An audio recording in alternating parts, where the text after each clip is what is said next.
Friends, welcome है YouTube channel. आपके अपने YouTube channel climax competitive class में आपका हार्दिक स्वागत है। मैं आज आप लोग के सामने इस चैनल के सहारे रीजनिंग टॉपिक लेकर आया हूं। हम लोग जानते हैं कि रीजनिंग कॉम्पिटिटिव एग्जाम में बहुत अहम भूमिका निभाती है। इससे बहुत सारे क्वेश्चन पूछे जाते हैं।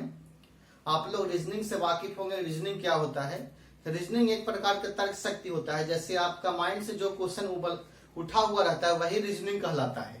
ठीक है, तो रीजनिंग में बहुत सारे टॉपिक को हम लोग को पढ़ना है। अगर आप इस चैनल पे नए हैं तो आप पहले इस चैनल को सब्सक्राइब कीजिए और प्लेलिस्ट में जाइए। मैं इस चैनल के माध्यम से रीजनिंग में ब्लड रिलेशन, क्लॉक और बहुत मोस्ट इम्पोर्टेंट टॉपिक में आप लोग इस चैनल के सहारे दे चुका हूं।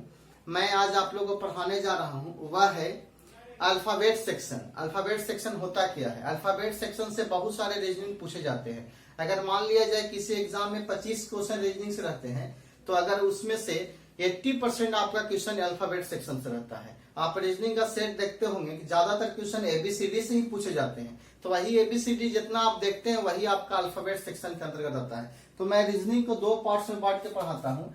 जैसे आप देख रहे हो रीजनिंग को, एक रीजनिंग मेरा होता है वर्बल सेक्शन से आता है और दूसरा जो आता है नॉन वर्बल से आता है। नॉन वर्बल सेक्शन से आता है। तो वर्बल और नॉन वर्बल होता क्या है? तो वर्बल और नॉन वर्बल आप देखते होंगे। अगर आप रीजनिंग में फिगर से संबंधित आप क्वेश्चन को देख रहे होंगे तो ये आपका नॉन वर्बल कहलाता है। और अगर जो नॉन फिगर जिसका नहीं रहता है, डायरेक्ट क्वेश्चन पूछा जाता है, जैसे क्लॉक से है, डायरेक्शन से क्वेश्चन है, या ब्लड से क्वेश्चन है, या और किसी से कोडिंग डिकोडिंग है, सेलोगिज्म है, ये सब जितना क्वेश्चन आप लोग को मिलता है देखने को, सब आता है नॉन वर्बल में। ठीक है, और जो फिगर वाला जो हम लोग को देखने को मिलता है वह आता है नॉन वर्बल में। तो वर्बल सेक्शन में मैं 3 पार्ट्स में पढ़ाता हूं। इसमें मैं 3 गो पार्ट कर दिया हूं। जैसे आपका पहला आता है बेसिक कॉन्सेप्ट। बेसिक से कौन कौन से टॉपिक पढ़ना है, दूसरा है एनालिटिकल और तीसरा है लॉजिक। ठीक है, तो आप इसको देखिएगा, 3 कॉन्सेप्ट में आता है। पहला जो है बेसिक है, पहला इसका है बेसिक और दूसरा है एनालिटिकल और तीसरा आपका मिलेगा लॉजिकल। तो इस प्रकार से वर्बल रीजनिंग जो होता है, अगर मान लिया जाए कि पूरा अपने आप में रीजनिंग अगर 100% है तो 80% आपका वर्बल से रहता है और 20% आपका नॉन वर्बल से रहता है। तो अगर आपको वर्बल पूरा कंप्लीट हो जाता है तो आप रीजनिंग में 80% कर दीजिएगा और 20% आपको कंप्लीट होता है फिगर वाले से। फिगर वाला बहुत इंपॉर्टेंट होता है। जैसे मिरर इमेज निकालना है, पेपर कटिंग है, पेपर फोल्डिंग वगैरह है, डाइस वगैरह जो आप लोगों को पढ़ने के लिए मिलता है, बहुत इंपॉर्टेंट होता है। तो मैं आप लोग को रीजनिंग में कहीं जाने की आवश्यकता नहीं, मैं आप लोग का ऐसा ज्ञान रीजनिंग दूंगा कि आप लोग रीजनिंग घर बैठे ही आपको 100 में 100 कर सकते हैं। ठीक है, तो ये आपका हो गया वर्बल्स में बेसिक, एनालिटिकल और लॉजिकल। तो बेसिक में ही आता है अल्फाबेट सेक्शन। तो बेसिक में बहुत सारे रूल्स है, पढ़ने के बहुत सारे टॉपिक हैं। तो मैं चैप्टर बाय चैप्टर आप लोगों को बताऊंगा। तो सबसे लंबा जो टॉपिक है अल्फाबेट सेक्शन का है। तो मैं आज अल्फाबेट सेक्शन के बारे में कुछ बताने जा रहा हूं। आप इस चैनल पे लगे रहिए और जब भी वीडियो आप देखते हैं तो शुरू से लेकर अंतिम तक देखा कीजिए।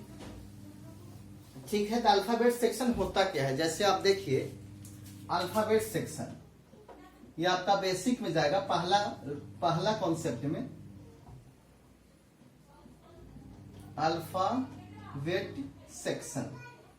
तो अल्फाबेट सेक्शन में सबसे पहले हमको पढ़ने के लिए मिलता है अल्फाबेट के बारे में। जैसे अल्फाबेट से आप, जैसे मान लिया जाए कि हम कैसे जाने कि ई जो होता है 5वां स्थान पे होता है या एफ जो होता है 6 स्थान पे होता है। तो अल्फाबेट में मान लिया जाए कि अगर आपके पास क्वेश्चन पूछा जाता है कॉम्पिटिटिव एग्जाम में, तो बहुत सारे ऐसे स्टूडेंट्स हैं जो एबीसीडी को लिख कर बनाते हैं। जैसे ई आ गया 5 तो गिनेंगे 1 2 3 4।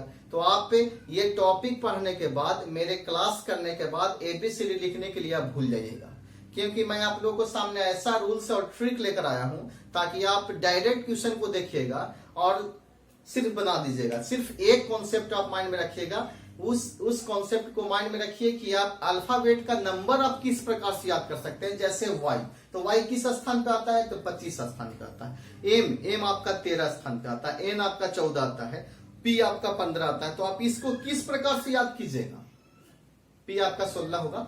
तो इसको याद करने का एक रूल्स है, आप ध्यान दीजिएगा, जब तक आपका ये कंप्लीट ना हो जाता है कि पी आपका 16 स्थान पे आता है, वो आपका 15 स्थान पे आता है, ये आपका कंप्लीट नहीं होगा, तब तक आप अल्फाबेट सेक्शन में घबराते रहिएगा और डरते रहिएगा। ठीक है, तो सबसे पहले आप पे उसका पेरिस वैल्यू निकालने के लिए सीखिए किस स्थान पे कौन सा लेटर है। इसके लिए एक ट्रिक आप लोग माइंड में रखिएगा, उस ट्रिक का नाम है ई ज्योति। ई ज्योति आप माइंड में रखिएगा। ई आपका जो होता है सिर्फ 5 स्थान पे जाता है, ठीक है, और जे जो आपका 10 स्थान पर, ओ आपका 15 स्थान पर, और टी आपका 20 स्थान पर, और वाई आपका 25वां स्थान पर। ठीक है, तो आप इससे ट्रिक को माइंड में रखिए, ई ज्योति, ई 5, 10, 15, 20, 25। अब इससे रिलेटेड आपसे कोई क्वेश्चन पूछता है कि आप बताइए तो जे किस स्थान पे आता है, तो जे आप 10 याद कर लिए। अगर मान लिया कोई आपसे पूछता आई, तो आई के बाद में जे होता है, तो 10 के पहले क्या होगा, 9 होगा। अगर आपसे पूछता है के किस स्थान पे आता है, तो जे के बाद के होता है, तो जब जे आपका 10 स्थान पे है तो के 11 स्थान पे हो जाएगा। तो इस प्रकार से आप अगर ई ज्योति के सहारे पूरा पैलेस वैल्यू यानी अल्फाबेट का स्थान ज्ञात कर सकते हैं। जैसे मान लिया जाए आपसे कोई पूछे डब्ल्यू, तो डब्ल्यू के बाद क्या होता है, एक्स वाई जेड। ठीक है, तो ये आपका y कितना है, 25 है, तो 24 और 23, W आपका 23वां स्थान पर होगा। बहुत सारे ऐसे क्वेश्चंस हैं जो आपको माइंड में उठ रहा होगा, तो ये आपका याद हो जाएगा, तो आपको कहीं जाने की आवश्यकता नहीं है, डायरेक्ट बना सकते हैं। ठीक है, और दूसरा कॉन्सेप्ट है अल्फाबेट का, पहले ई ज्योति आप कंप्लीट कर लीजिएगा। आज का आपका यही होमवर्क रहेगा कि आप ई ज्योति के सहारे आप अल्फाबेट का सेक्शन याद कीजिए, कौन सा सेक्शन में कौन सा लेटर आता है, सबसे बड़ा इंपॉर्टेंट चीज होता है। दूसरा, जब भी मैं आप लोग की ज्योति पढ़ा रहा हूँ, लेफ्ट से पढ़ा रहा हूँ, लेफ्ट से, राइट से नहीं, लेफ्ट से। अगर मान लिया जाए कि आप लेफ्ट से क्वेश्चन दे दिया, तो आप ज्योति के सारे निकाल लीजिएगा। अगर क्वेश्चन पूछता है कि एल 12वां लेटर कौन सा होगा, तो हम जानते हैं कि एल आपका 10 होता है, जे के बाद के और एल, ठीक है, तो एल आंसर होगा। ठीक है, लेकिन अगर यही क्वेश्चन पूछता है कि आर 12वां कौन सा होगा, राइट से 12वां कौन सा होगा, तो अगर राइट से 12वां निकालने के लिए आपको है, तो सबसे सिंपल सा उपाय है, उसको एल में चेंज कर दीजिए। एल में चेंज करने का रूल्स है कि 27 में से आर को घटा दीजिए, राइट को। ठीक है, तो 27 में से अगर हम मान लिया जाए 12 घटाते हैं, तो हमको कितना मिलता है, तो 7 में से 2 जाएगा तो 5, और 2 में से 1 जाएगा तो 15, तो आपका ओ आंसर हो जाएगा, क्योंकि आपका 15वां लेटर कौन है, तो ओ है। तो आपको इसी प्रकार से याद करना पड़ेगा कि 15वां लेटर कौन है, जुबान में बैठाना पड़ेगा। डायरेक्ट जैसे कोई क्वेश्चन पूछे, डायरेक्ट जुबान से निकल जाए कि आपका इतना लेटर ये होता है। ठीक है, तो आप इसमें कुछ और रूल्स वगैरह हैं अल्फाबेट सेक्शन में, ये टॉपिक बहुत लॉन्ग है, इसमें क्या क्या पढ़ने के लिए मिलता है, देखिए थोड़ा सा इसमें क्या क्या पढ़ना है अल्फाबेट सेक्शन में। तो अल्फाबेट सेक्शन में सबसे पहला जो पढ़ना है आपको, सबसे पहला जो आपका पढ़ना है वह इस प्रकार से है। पहले आप लिखिएगा अल्फाबेट में आपको क्या क्या पढ़ना है। तो अल्फाबेट में आपका पहला जो है left right concept, left right concept. दूसरा जो है आपका है pairs of letter, pairs of letter, pairs of letter. तीसरा जो आपका पढ़ना है ग्रुपिंग ऑफ अल्फाबेट, ठीक है। चौथा जो आपका पढ़ना है पोजीशन इंटरचेंज,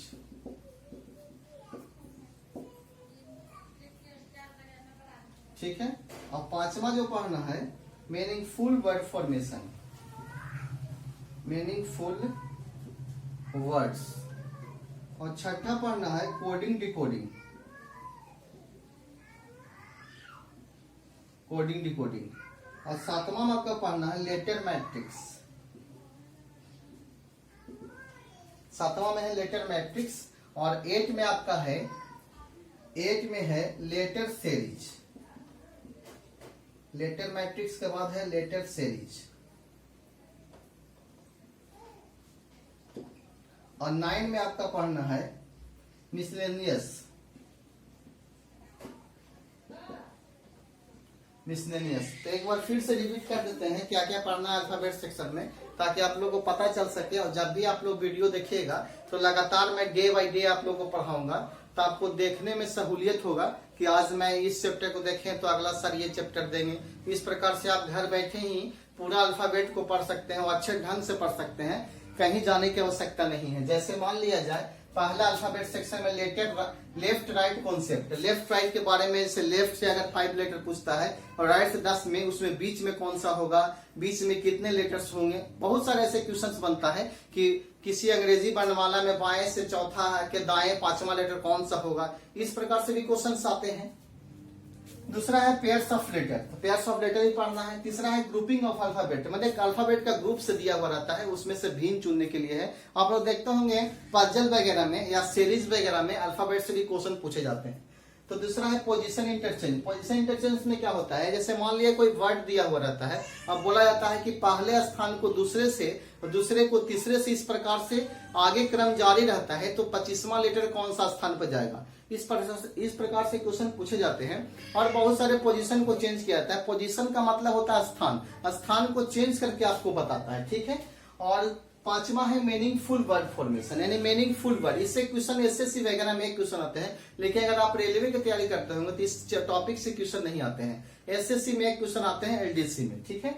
कोडिंग डिकोडिंग, तो कोडिंग डिकोडिंग होता है, कोडिंग डिकोडिंग का मतलब होता है एक कोडेड वर्ड होता है, एक डिकोडेड वर्ड होता है। अगर कोडेड से डिकोडेड की ओर जाता है तो डिकोडिंग कहलाता है। जैसे मान लिया जाए कि एक ओरिजिनल वर्ड है, तो ओरिजिनल वर्ड को कोडिंग में चेंज किया हुआ रहता है, तो ओरिजिनल वर्ड से अगर कोडेड वर्ड में जाएगा तो कोडिंग कहलाता है, और कोडिंग वर्ड से अगर ओरिजिनल वर्ड में आता है तो डिकोडिंग कहलाता है। तो कोडिंग डिकोडिंग बहुत ही इंपॉर्टेंट टॉपिक है, इसको आप माइंड में रखिएगा, अब इसको जरूर से जरूर देखिएगा, क्योंकि ये इस टॉपिक से क्वेश्चन बहुत सारे आते हैं, ठीक है। और 7वां में है लेटर मैट्रिक्स। लेटर का मैट्रिक्स वो दिया हुआ रहता है।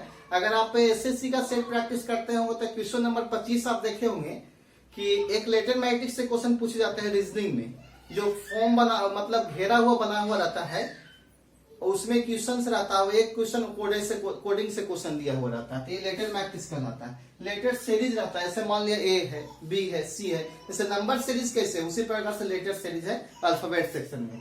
और 9 में जो आपका मिसलेनियस है, विविध से संबंधित है, जो बच्चा पूछा हुआ रहेगा सब आपका विविध में चला जाएगा। तो आप इस प्रकार से अल्फाबेट सेक्शन का पूरा हम सिलेबस देखे हैं। तो आज आपका अल्फाबेट सेक्शन का सिलेबस ही पढ़ाने जा रहा हूँ।